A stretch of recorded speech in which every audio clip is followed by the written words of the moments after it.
Imagine a world lit by gaslight and flickering electricity, a world that believed in itself with an almost religious fervor.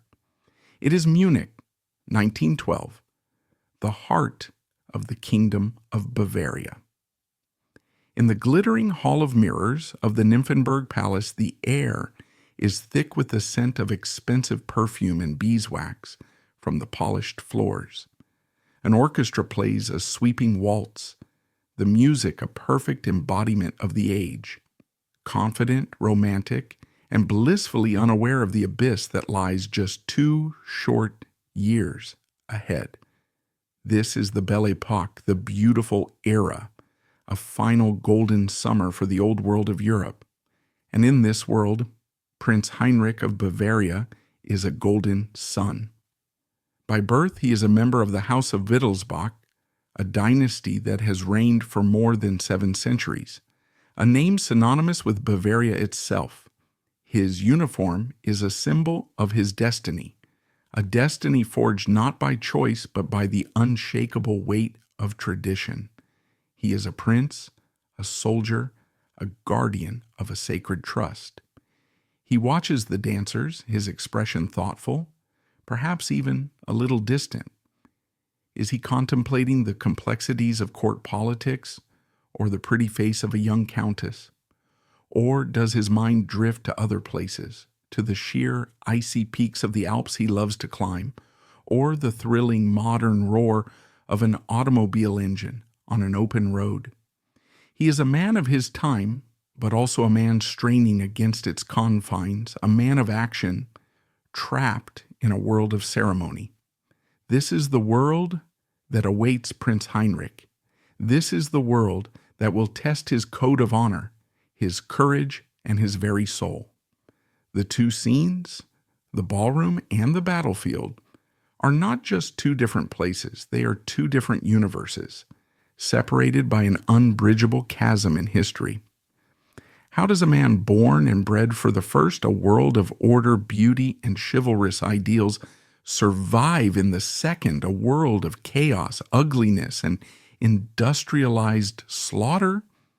This is not simply the story of one soldier among millions. It is the story of the death of a world told through the life of a man who was its perfect embodiment. It is the story of what happens when ancient duty collides with the brutal machinery of modern warfare. This is the story of Prince Heinrich of Bavaria, the knight who faced the machine gun. To understand the prince, you must first understand his kingdom. Bavaria at the turn of the 20th century was a land of profound contradictions. On the map, it was a state within the larger German Empire, forged in the fires of the Franco-Prussian War in 1871. But in its heart, Bavaria was a nation unto itself. Its people were fiercely independent, proudly Catholic in a predominantly Protestant empire, and deeply loyal to their own king and their own traditions. They viewed the Prussians to the north with a mixture of suspicion and grudging respect. A common saying was, "We are Bavarians first and Germans second." This kingdom was the domain of the House of Wittelsbach, a family as eccentric and storied as any in Europe. They were patrons of the arts, builders of magnificent palaces, and rulers who often seemed to walk a fine line between genius and madness. The shadow of King Ludwig II, who had died in 1886, still loomed large. Known as the fairy tale king or Mad King Ludwig, he had nearly bankrupted the kingdom to build fantastical castles like Neuschwanstein, dreamlike monuments to a mythical romantic German past. Ludwig's legacy perfectly captured the Bavarian spirit, a deep romanticism, a love of art and beauty, and a certain detachment from the harsh pragmatism of the modern world. Heinrich was born into this world in 1884, just 2 years before Ludwig II's mysterious death. The reigning monarch during his youth was Prince Regent Luitpold, a steady, beloved figure who brought stability after the turmoil of Ludwig's reign. The court in Munich was one of Europe's most vibrant cultural centers. This was the city of the composer Richard Strauss, the playwright Henrik Ibsen, and a burgeoning community of avant-garde artists who would form the Blue Rider movement. It was a city of grand opera houses, bustling beer gardens, and groundbreaking scientific research. But coexisting with this world of art and intellect was another, more rigid world, the world of the Bavarian army. Since the unification of Germany, the army had been integrated into the Imperial German command structure, but it maintained its own regiments, its own uniforms, and its own fierce pride. For the Bavarian aristocracy, and especially for the princes of the royal house, a military career was the only conceivable path. It was the ultimate expression of their duty to the king and the fatherland. Heinrich's father, Prince Arnulf, was the living embodiment of this military ideal. A decorated general and commander of the First Royal Bavarian Army Corps, Arnulf was a stern, disciplined figure who raised his only son in his own image. From his earliest days, Heinrich's life was mapped out for him. His education was a rigorous blend of languages, history, and political science, all heavily overlaid with military theory and physical training. He was taught to ride, to shoot, and to lead. He was groomed not just to be a prince, but to be an officer. Yet there was another powerful influence in his life, one that was far from conventional. His mother, Princess Therese of Liechtenstein, was one of the most remarkable women of her era. While most royal women were confined to ceremonial duties and managing their households, Princess Therese was a respected scientist, explorer, and ethnologist. She was a self-taught expert in botany, zoology, and anthropology. She embarked on arduous expeditions to South America and across Russia, collecting specimens, publishing scientific papers, and becoming only the second woman to be awarded an honorary doctorate from the University of Munich. From his stern father, Heinrich inherited his unshakable sense of duty and his military bearing. But from his brilliant, adventurous mother, he surely inherited his restless spirit, his love of the natural world, and his desire to test himself against physical challenges. It was this part of him that found an outlet not in the regimented drills of the parade ground, but in the dangerous freedom of the mountains. He became an accomplished alpinist, finding in the stark, beautiful solitude of the peaks a sense of purpose that the stuffy court life could never offer. He was also captivated by the new technology of the automobile, becoming a skilled driver at a time when cars were still a novel and thrilling invention. These passions paint a portrait of a young man who, while outwardly conforming to the rigid expectations of his class, inwardly yearned for a life of action, meaning, and authentic experience. At 17, he formally joined his father's old regiment, the elite Royal Bavarian Infantry Lifeguards. As a junior officer in the years of peace before the war, his life was a comfortable routine of drills, maneuvers, and social obligations. It was a life of privilege, but also a life in waiting. He and his fellow officers were like actors in a play, endlessly rehearsing for a performance they weren't sure would ever come. They trained for a war using tactics from the 19th century, practicing bayonet charges and cavalry maneuvers, all based on the romantic, heroic ideal of battle.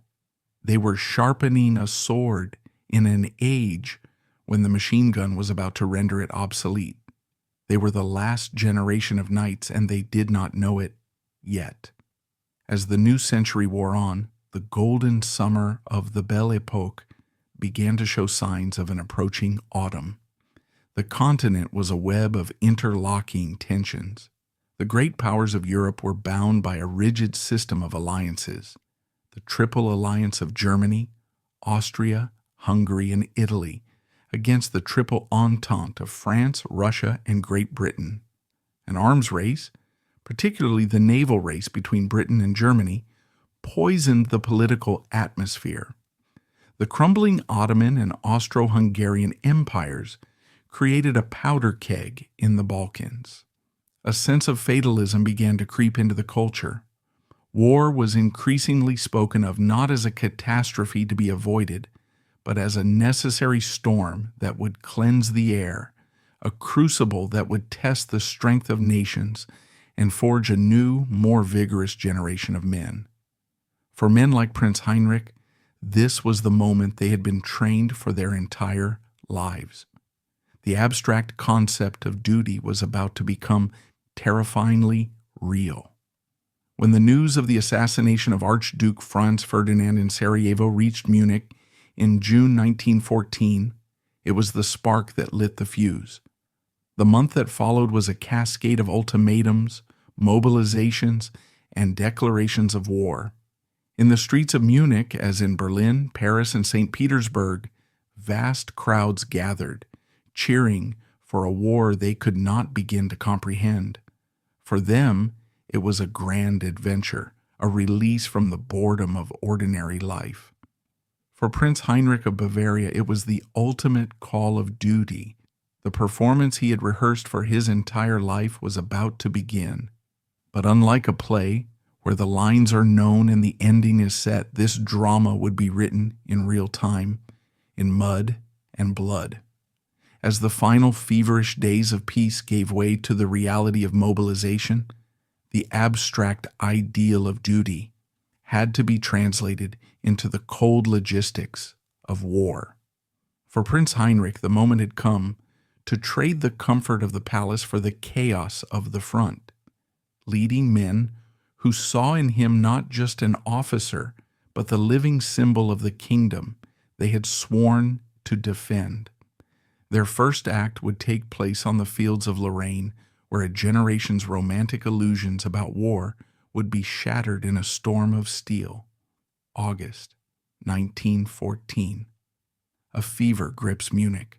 The cautious anxiety of the July crisis has evaporated, replaced by an explosive, almost delirious wave of patriotism. The war, so long dreaded and debated, has finally arrived, and it feels less like a catastrophe and more like a glorious national festival. The abstract concept of the fatherland has become a visceral reality, a cause to unite behind, to fight for, and if necessary, to die for. For the men of the Royal Bavarian Infantry Lifeguards Regiment, this is the moment their entire existence has pointed towards. The years of peacetime drills, of parades in immaculate uniforms, of standing guard at the Royal Palace, all of it was mere prelude. Now the curtain was rising on the real drama. Prince Heinrich of Bavaria, now a captain and company commander, is at the heart of this maelstrom. He is no longer the distant observer from the palace ballroom. He is a leader of men on the precipice of conflict. We can imagine him in the barracks courtyard, overseeing the final preparations. The old, elegant dark blue peacetime uniforms are packed away, replaced by the practical modern Feldgrau, field gray, the color of the earth and shadows, the color of the new industrial war. Yet the spirit is still one of old-world pageantry. As his regiment marches through the crowded streets of Munich towards the train station, the air rings with cheers and the singing of patriotic songs like Die Wacht am Rhein, the Watch on the Rhine. It is a scene of profound tragic innocence. These men, Heinrich included, are marching towards a future none of them can possibly imagine.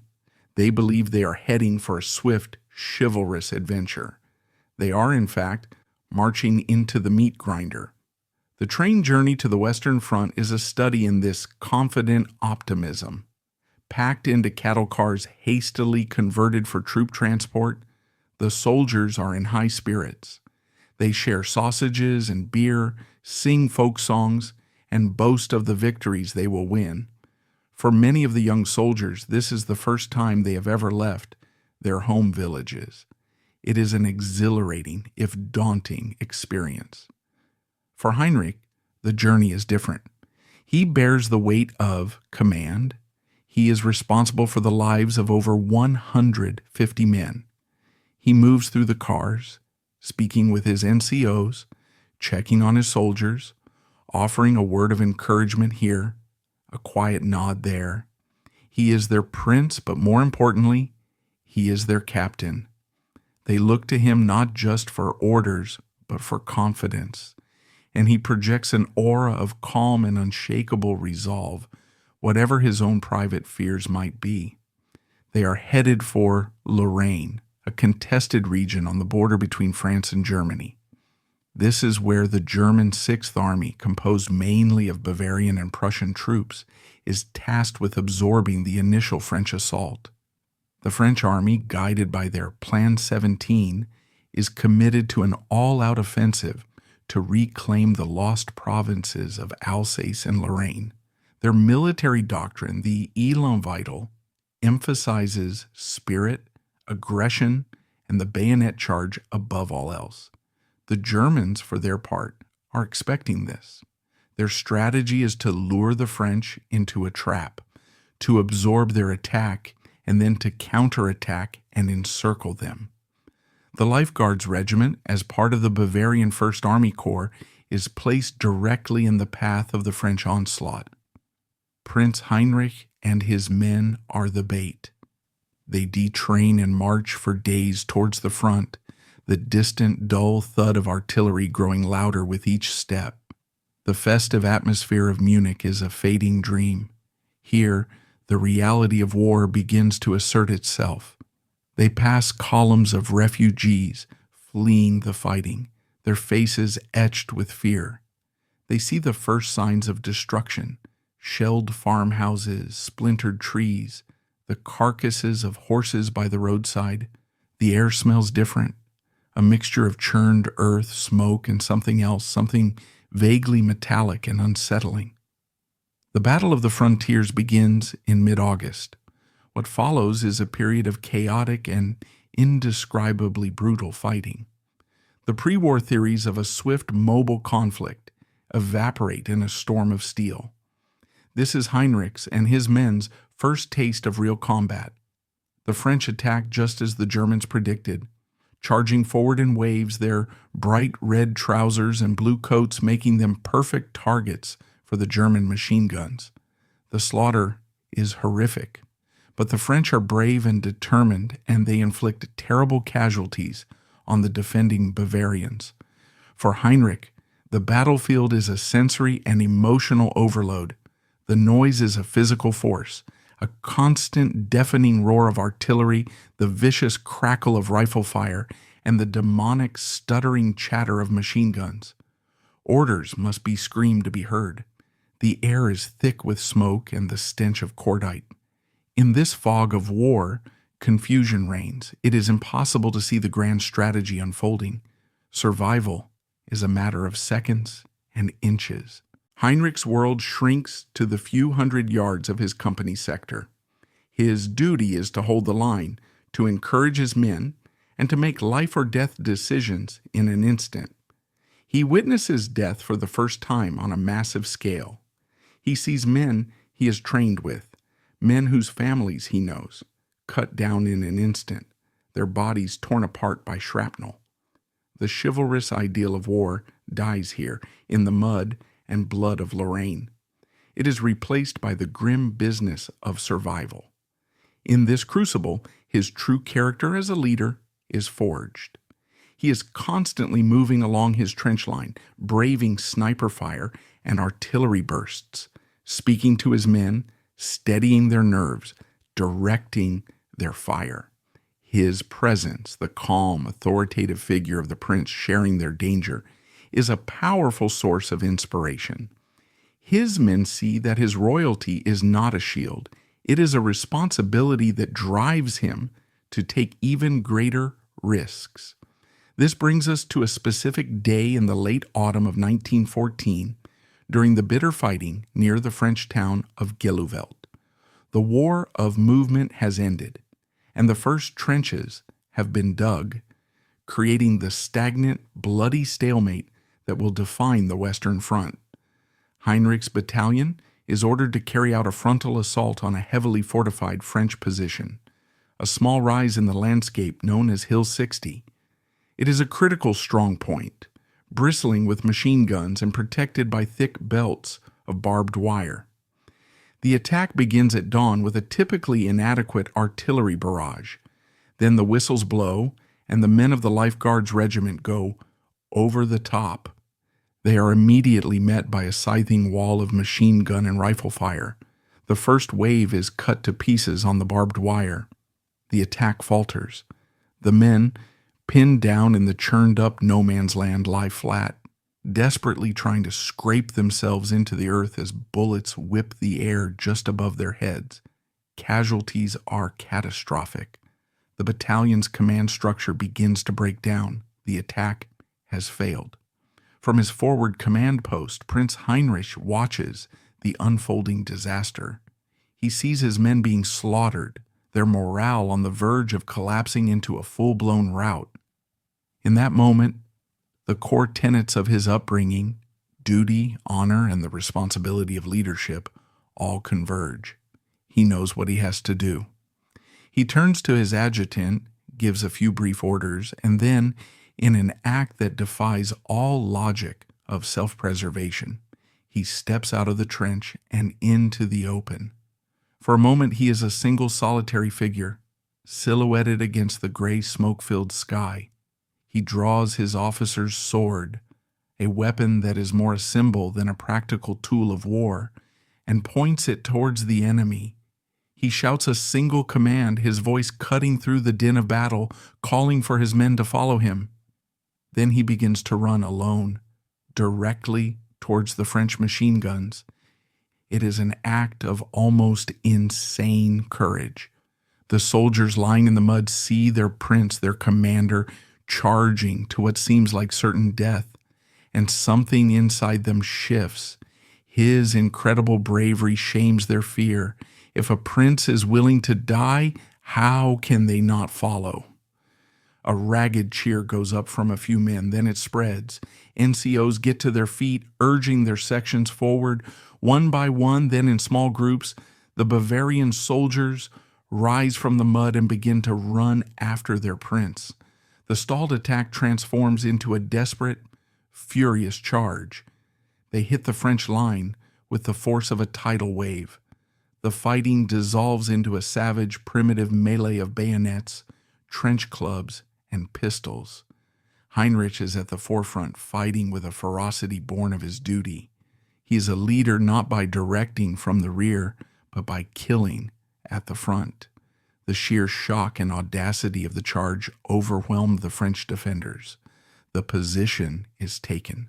Hill 60 belongs to the Bavarians, but the victory is bought at a terrible price. As the fighting subsides, Heinrich stumbles, a searing pain in his leg. He has been shot, severely wounded. His men rush to his side, carrying him back from the position he has just won for them. The battle is over, but for Prince Hinrich, another ordeal is just beginning. His heroic act earns him the military order of Max Joseph, his kingdom's highest honor for valor. He is a national hero, but as he is carried away from the front, leaving the bodies of his men behind, the cheers of the nation are likely the furthest thing from his mind. He has seen the face of modern war, and it is a face of unimaginable horror. He has proven himself a knight, but his victory has shown him that the age of knights is over. As he was carried away from the front, the story of his heroism began its journey home, a tale that would be polished and perfected for public consumption. But the prince himself was on a different journey, one of pain, recovery, and quiet contemplation. While his name was being toasted in the halls of Munich, his body lay in a hospital, a stark reminder that even for royalty, the price of glory is paid in flesh and blood. His trial by fire in the trenches was over, but the war was not. And his next chapter would take him from the mud of the lowlands to a new, even more unforgiving battlefield, the frozen peaks of the high Alps. For a nation at war, the wounded hero is a powerful symbol. He is living proof of sacrifice, the embodiment of courage who has faced the enemy and returned, marked but triumphant. In the newspapers of Bavaria, Captain Prince Hinrich is celebrated as such a hero. His daring charge is lauded as a triumph of the German martial spirit. His wound is described not as a trauma, but as a mark of honor, a glorious testament to his valor. He is inundated with letters from school children, admiring aristocrats and ordinary citizens, all praising his bravery. The king himself bestows upon him the military order of Max Joseph in a personal ceremony. To the world, he is the perfect knight returned from his quest. But inside the sterile quiet of the hospital ward, the reality is far different. The glory of the charge is a fleeting memory, eclipsed by the lingering images of its cost. For every man who followed him, how many never got up from the mud? The cheers from the crowds in Munich cannot drown out the phantom screams from no man's land. Here, surrounded by the quiet, constant suffering of other broken men, men with missing limbs, shattered nerves, and lungs burned by gas, the simplistic narratives of heroism ring hollow. This is the unseen side of war, the long, painful, and deeply unglamorous process of healing. Heinrich's recovery is slow. The physical wound in his leg mends, but the psychological wounds are deeper. He has been initiated into the brutal truths of modern combat. He has seen the terrifying randomness of death and the fragility of the human body. He has learned that courage is not enough to stop a machine gun bullet. This knowledge changes a man. It strips away the last vestiges of youthful innocence and replaces it with a harder, more somber wisdom. While the nation celebrates his past heroism, he is already contemplating his future duty. For him, there is no question of sitting out the rest of the war. His honor, his duty, and his sense of responsibility to his fellow soldiers demand his return. The only question is where. By the time he is declared fit for service again in the spring of 1915, the war has changed dramatically. The Western Front has settled into a seemingly permanent, hellish stalemate of trenches. But a new front has opened, one that will require a new kind of soldier. In May 1915, Italy, betraying its former allies, declares war on the Austro-Hungarian Empire. Suddenly, a vast 400-mile battle line is drawn through some of the most beautiful and treacherous mountain terrain on Earth, the high Alps. War has come to the place Heinrich once considered his sanctuary. The pristine peaks he climbed for sport are now to be fought for, peak by bloody peak. This new theater of war, which would become known as the White War, is unlike any other. Here the primary enemy is often not the opposing army but the mountain itself. Soldiers will fight and die at altitudes of over 10,000 feet. They will face temperatures dropping to 30 degrees below zero. They will be stalked by the ever-present threat of avalanches, the White Death, which will claim more lives than enemy bullets. This is a vertical war, fought on sheer cliffs, knife-edge ridges, and in the heart of glaciers. To meet this unprecedented challenge, the German High Command forms a new elite unit, the Alpenkorps. It is a division-sized force composed of the best soldiers, primarily from the mountainous regions of Bavaria and Württemberg. They are given special equipment, skis, ice axes, mountain gear, and undergo intensive training in alpine warfare. For this new corps, the Army needs a new kind of officer, not just a brave commander, but a skilled mountaineer. With his distinguished combat record and his well-known passion for alpinism, Prince Hinrich is a natural fit. He is transferred to the Alpenkorps and soon finds himself leading men in the very environment that shaped his character. There is a profound, almost poetic irony to his new assignment. The skills he honed as a peacetime adventurer, reading the terrain, understanding the weather, knowing the limits of human endurance at high altitude, are now critical military assets. Here, in this brutal vertical world, his leadership is based not just on the authority of his rank, but on the genuine respect born of his expertise. His men, many of them simple mountain boys, know that he understands their world, that he can read the signs of an impending avalanche, and that he will not ask them to go where he has not already been. The fighting in the Dolomites is surreal and terrifying. It is a war of attrition played out on a sublime, deadly stage. Entire positions are carved out of solid rock and ice. To supply these forts in the clouds, engineers build a spider web of precarious cable cars, which are constantly targeted by enemy artillery. Assaults are not mass charges across open fields, but desperate scrambles up sheer rock faces under fire, or silent nighttime raids by small patrols on skis.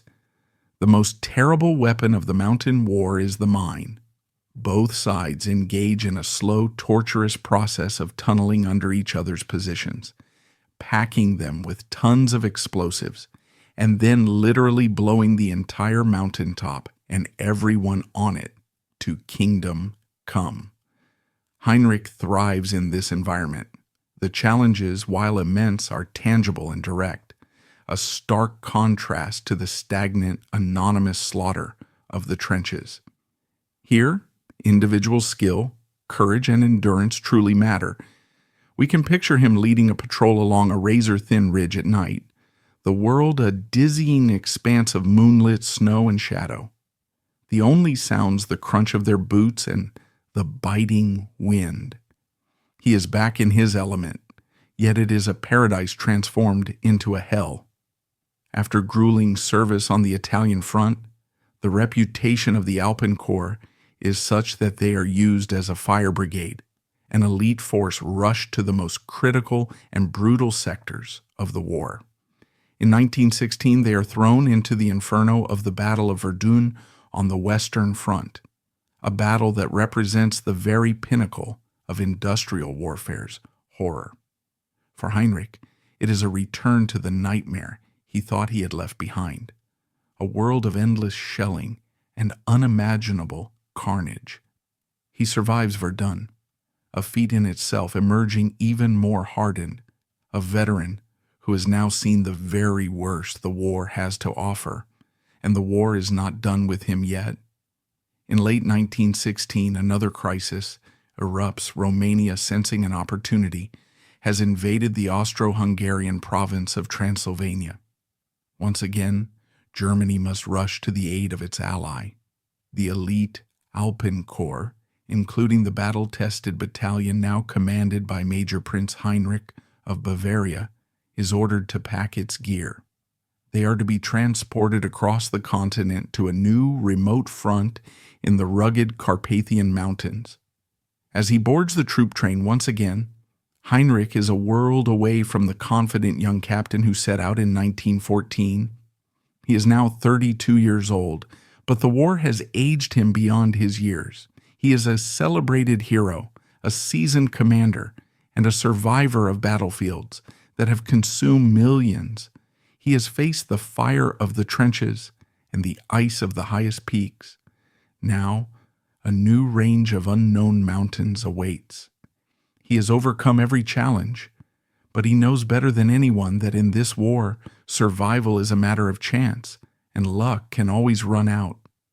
The train carrying the Alpenkorps eastward was a vessel of seasoned, weary veterans. These men, with their prince among them, had become the embodiment of Germany's military elite, a fire brigade sent to extinguish the most dangerous flames of the war.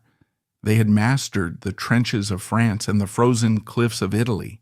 Now, the remote wild mountains of the Carpathians awaited. For Heinrich, this final journey was the culmination of his transformation. From a gilded prince to a hardened warrior, headed toward one last unknown summit. The Carpathian Mountains are not the Alps. They are an older, wilder range of peaks, a land of deep ancient forests where mist clings to the trees, and folklore seems to whisper in the wind. If the Alps were a symbol of majestic, orderly beauty and a noble challenge for man to conquer, the Carpathians possessed a mysterious, primeval, and foreboding quality. In the autumn of 1916, this formidable landscape became the newest battlefield for the German elite Alpenkorps. Arriving on the Romanian front, Major Prince Heinrich of Bavaria and his men found themselves in a war of movement and brutal close-quarters combat. The Romanian army, after its initial success, was now in a desperate retreat, fighting fiercely for every valley and every mountain pass. For the seasoned veterans of the Alpenkorps, this was yet another test, a different kind of mountain warfare in a strange and unforgiving land. The campaign was a relentless push eastward, a merciless pursuit through treacherous terrain.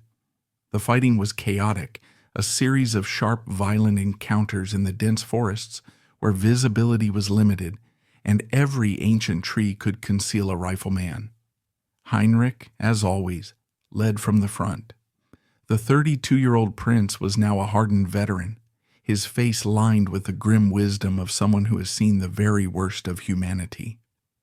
The boy from the Munich palace was gone forever, replaced by a commander whose courage had been tempered in the fires of Lorraine, on the icy peaks of the Dolomites, and in the hell of Verdun.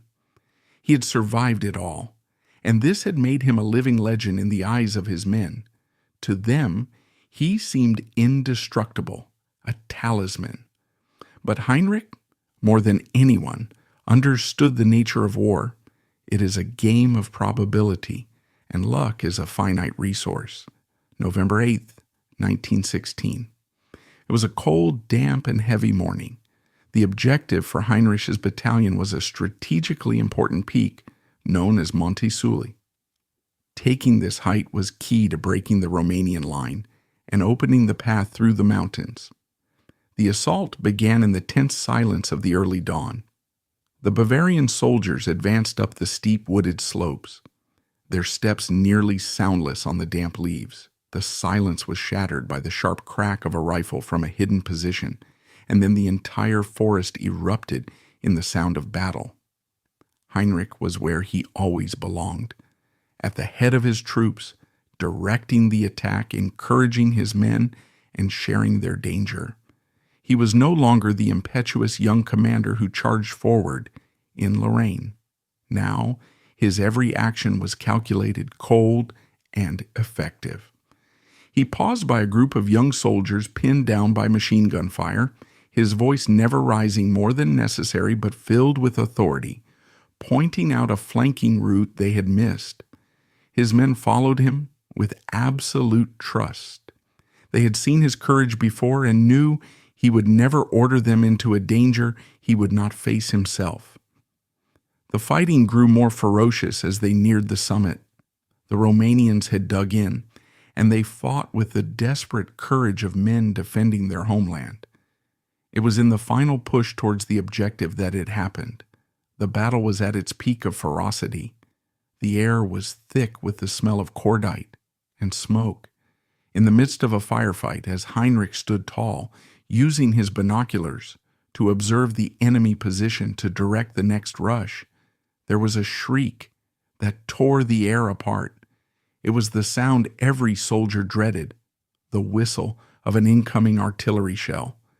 A blinding explosion ripped through the trees, showering the earth with a rain of fire and steel. In that random, indiscriminate, and brutal moment, Prince Heinrich of Bavaria was struck down. The end came swiftly, almost as a mercy from the savagery of the war. The wound was mortal. His men, who a moment before had been inspired by his presence, were now stunned by his fall. An eerie silence fell over the immediate area, overwhelming the roar of the battle. They rushed to his side, hoping against hope, But there was nothing that could be done.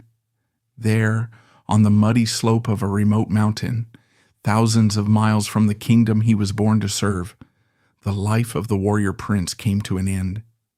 News of his death spread from the front line, a shockwave of grief that traveled from the soldiers in his battalion all the way back to the highest echelons of the empire.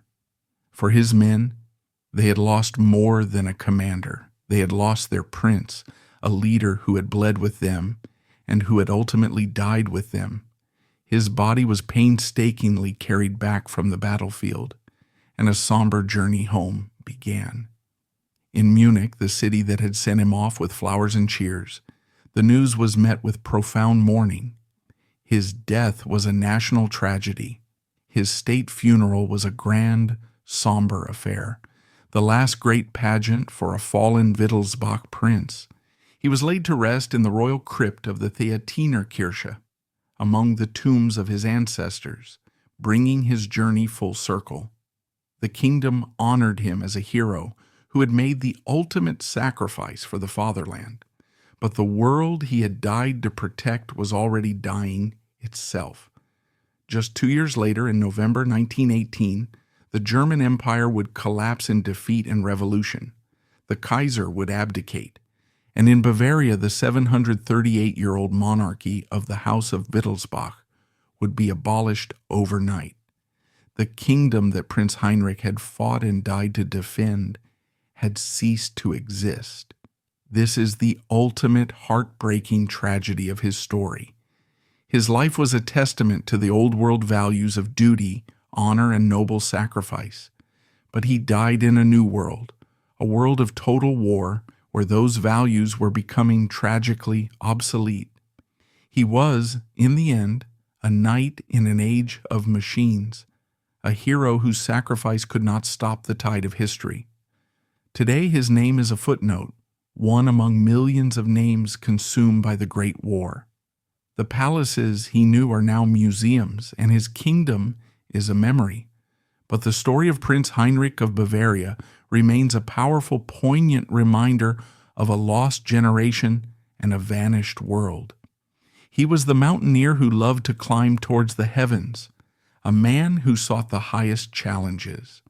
And he found his last unconquerable summit not on a peaceful alpine peak, but on a blood-soaked hill called Monte Sule.